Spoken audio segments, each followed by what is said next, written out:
Hello, welcome to my YouTube channel. स्वागत है आप सभी का मेरे यूट्यूब चैनल पे। मैं पढ़ा रही हूँ सामाजिक विज्ञान क्लास 6 एनसीईआरटी। हमने अपने फर्स्ट चैप्टर में 4 टॉपिक को कवर कर लिया है। अब हम चलते हैं अपने नेक्स्ट टॉपिक की ओर, जो हमने अपनी पिछले क्लास में केरल और लद्दाख को पढ़ा था। हम यहाँ पे उसी की तुलना करेंगे। तो देखिए, जहाँ केरल और लद्दाख की भौगोलिक स्थितियाँ एक दूसरे से बिल्कुल अलग हैं, वहीं हम यह भी देखते हैं कि दोनों क्षेत्रों के इतिहास में एक ही प्रकार के सांस्कृतिक प्रभाव हैं। दोनों ही क्षेत्रों को चीन और अरब से आने वाली व्यापारियों ने प्रभावित किया। जहाँ केरल की भौगोलिक स्थिति ने मसालों की खेती संभव बनाई, वहीं लद्दाख की विशेष भौगोलिक स्थिति और उन ने व्यापारियों को अपनी ओर खींचा।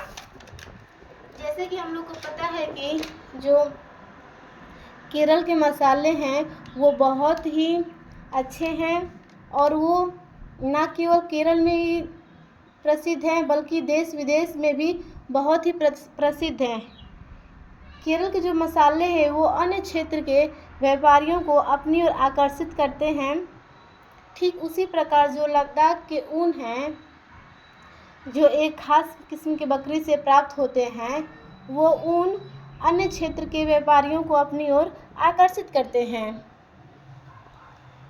इस तरह पता चलता है कि किसी भी क्षेत्र के सांस्कृतिक जीवन का उसके इतिहास और भूगोल से प्रायः गहरा रिश्ता है। तो किसी भी क्षेत्र के सांस्कृतिक जीवन को जानने के लिए पहले उस क्षेत्र के इतिहास और भूगोल को जानना बहुत ज़रूरी है। अब हम बात करते हैं विविधता में एकता। देखिए, भारत की विविधता या अनेकता उसकी ताकत का स्रोत माना गया है। जब अंग्रेज़ों का भारत पर राज था तो विभिन्न धर्म, भाषा और क्षेत्र की महिलाओं और पुरुषों ने अंग्रेज़ों के खिलाफ मिलकर लड़ाई लड़ी थी। भारत के स्वतंत्रता संग्राम में अलग अलग परिवेशों के लोग शामिल थे।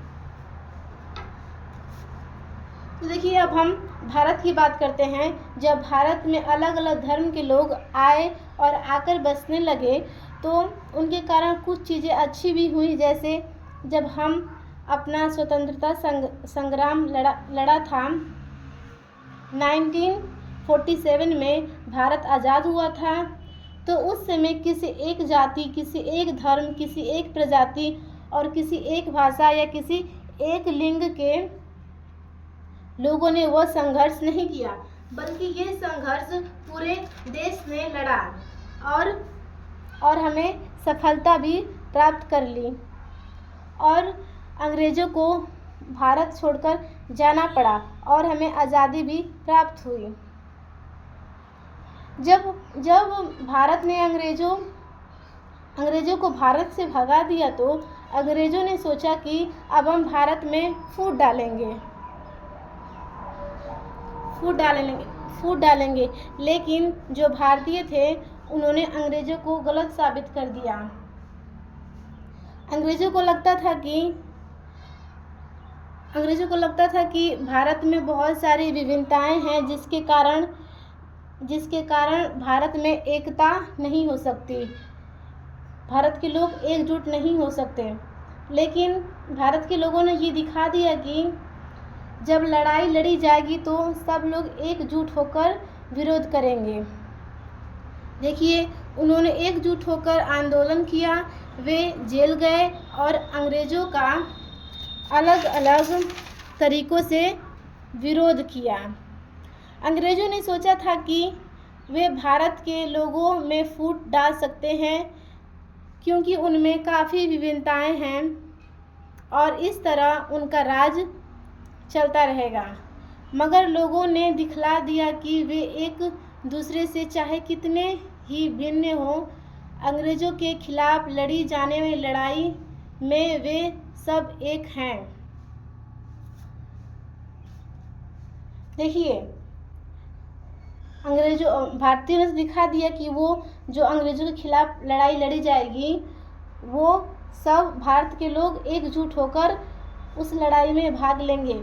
लेकिन कुछ समस्याएं भी थीं उस समय, और उन समस्याओं के कारण भारत में कुछ दिक्कतें भी उत्पन्न हो रही थीं। जैसा कि आज़ादी के समय आपने देखा होगा कि हमें आज़ादी मिली तो उस समय भारत में नया संविधान का निर्माण हो रहा था। जो संविधान लागू हुआ 1950 में, तो उसमें कुछ प्रावधान किया गया। एक प्रावधान था समानता, यानी सबको बराबरी का हक देना। दूसरा था धर्मनिरपेक्षता। इसका मतलब ये हुआ कि भारत के राज्य में कोई धर्म नहीं होगा। वह धर्म के मामले में किसी एक धर्म को वरीयता नहीं देगा, बल्कि सभी धर्मों को समान रूप से उनका अधिकार देगा।